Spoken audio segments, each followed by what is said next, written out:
Manipura COVID-19 positive OIBAGI case NONGMA-NONGMAGI HEN-GATLAKLI NGASISU state ASIDA COVID-19 positive OIBA Thengnakhibaga Thengnakhibaga LOINANA HOUJIK PHAOBADA COVID-19 positive OIBA Mee masing chamaga marifumapan Shukhre hiram masiga mari lainana Health Services Manipur na thadorokpa charol amana hai ngarang nungthal pung ani dagi ngasi nungthal pung ani faubada punna sample 58 test okay sample 58 test tawba aduda positive case taragani thengnakhei Hairiba pungfom asigi manungda COVID-19 positive oibagi chang asi chada 13.5 oike. Ngasi Thengnakhibaga COVID-19 gi case taragani ado Imphal West District tagi taragahumdoi, Imphal East District tagi ahum, Chandel District amadi Thoubal District tagi case amamne.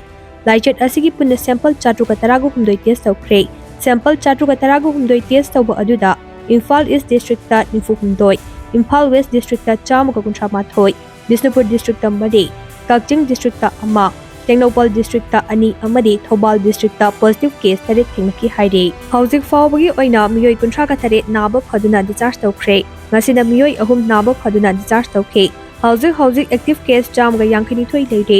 HOUJIK state asida oirakliba laichat asidagi ngakthoknaba miyamna COVID-19 gi chana kanglon ngakna chatpagi tangai fadaba nei. Loinana oirakliba pibam asida miyam ni paidanaba charot asina makha tana khangalakle.